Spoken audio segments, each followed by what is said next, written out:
rasa batin manusia Padang. Dan itu nggak bisa dibela dengan pernyataan. Itu mesti dengan kerelaan untuk mengakui, lalu cari cara untuk berdamai.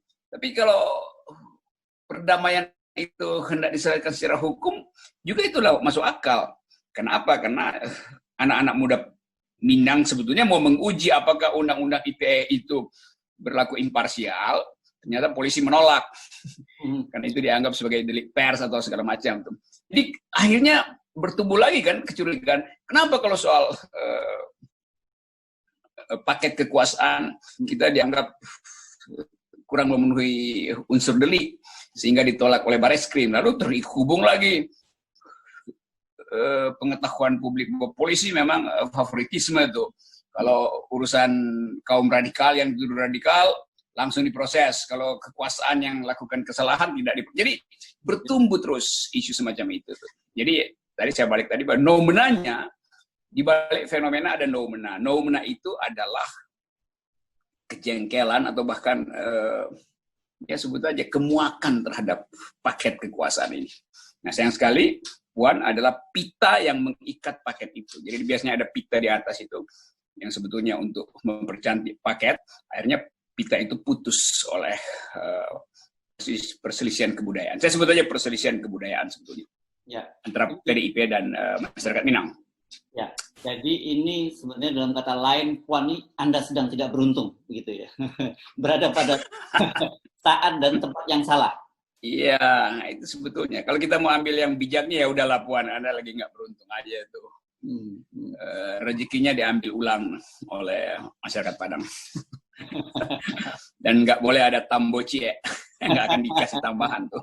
Iya, ya. Ini menarik karena fenomena seperti kita singgung tadi, tiba-tiba saja kemudian PKB menarik dukungan dari calon yang didukung oleh PDIP, dan kemudian sebaliknya calon yang didukung oleh PDIP mengembalikan mandat gitu.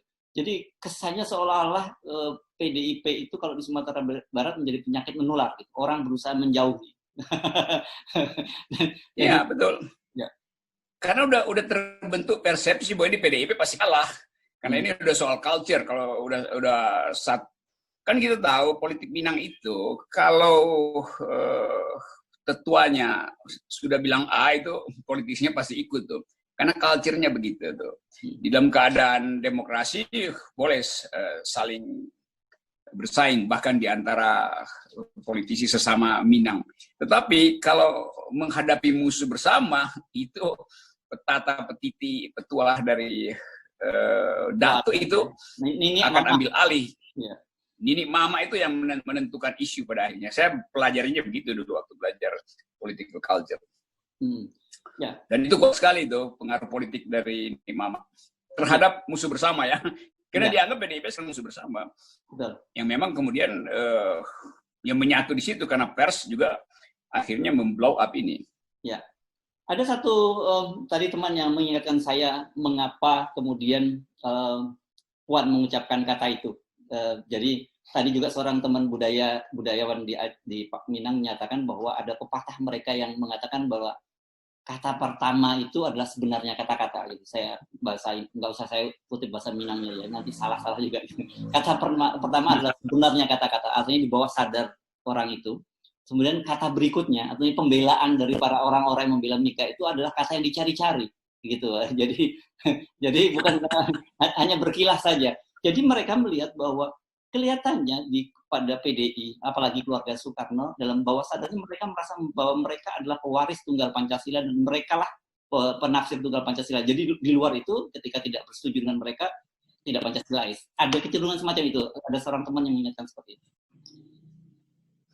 Ya itu kan ahli bahasa kita kebanyakan orang Padang tuh dari awal mereka yang mahir menafsirkan bahasa adalah warga Minang tuh.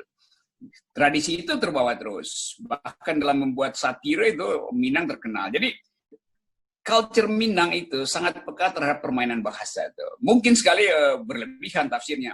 Tapi bagi orang Minang dia dihubungkan dengan sejarah. Kan dia mau bilang bahwa Puan tahu nggak bahwa seluruh pemikir politik Indonesia itu mayoritas dari Minang, bahwa pendiri partai-partai yang juga tajam terhadap kekuasaan kolonial ada dari Minang. Bahkan partai-partai itu yang dibubarkan oleh Bung Karno, ada Masyumi dibubarkan Bung Karno, PSI ini pimpin Sultan Syahrir, semua dari Minang tuh. Muhammad Hatta juga akhirnya berselisih dengan Bung Karno karena soal justice, soal hak asasi manusia. Muhammad Hatta matang di dalam soal melihat perkembangan demokrasi. Bung Karno dianggap melencengkan demokrasi. Jadi akhirnya memori sejarah itu muncul. Belum lagi Minang bersama dengan Sulawesi Utara, Manado, ada poros PRRI Permesta tuh, yang juga berupaya untuk menegasikan cara pusat, cara Jakarta di dalam membangun, jadi daerah ditinggalkan.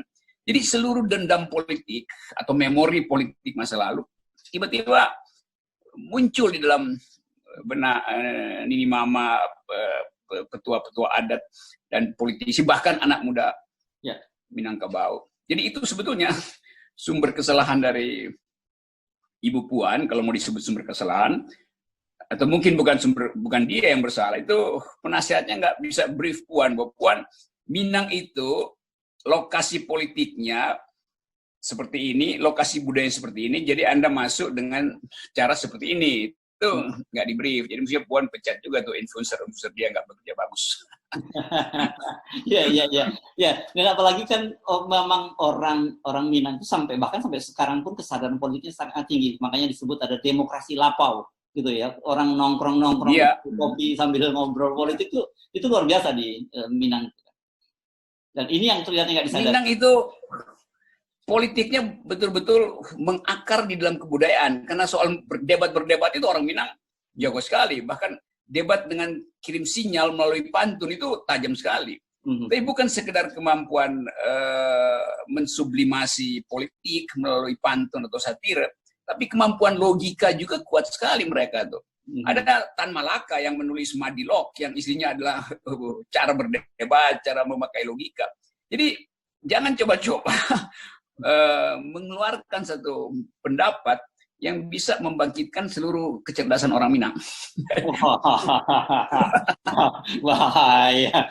Tapi saya ini nggak berlebihan Anda kan. Kalau kita lihat, dan kemarin saya juga ngobrol-ngobrol, ternyata bukan hanya di Indonesia, di Malaysia 75% pejuang kemerdekaan Malaysia itu orang Minang. Bahkan yang di Pertuan Agung yang pertama di sana itu dari Negeri Sembilan itu juga orang Minang. Ini memang luar biasa nih mereka perannya itu. Jadi wajar kalau kemudian mereka diremehkan, mereka jadi tersinggung kan.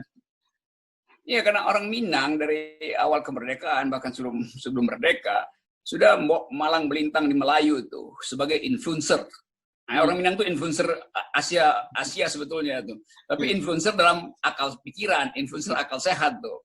Itu masuk sampai ke kerajaan Melayu dan berupaya untuk memakai bahasa sebagai alat untuk memenangkan argumentasi, alat untuk memenangkan bisnis perdagangan awal tuh. Jadi keahlian orang Minang adalah di dalam berbahasa dan dalam logika. Nah, yang terjadi justru kalimat-kalimat dari petinggi PDIP, cara membela Puan itu cara yang terlalu standar. Orang Minang ketawain tuh, ngapain saya bela begituan. Itu pepatah tadi betul begitu tuh. Yang terucap pertama sebetulnya jangan diselamatkan melalui ucapan kedua, itu makin tenggelam logikanya tuh. Ya, ini memang berat nih kelihatannya kalau mesti seperti Anda bilang, jangan coba-coba berdebat dengan orang Minang gitu. Oke, nah tapi satu yang juga selain soal Minang yang ramai ini kan soal Menteri Agama. Gitu. Anda ini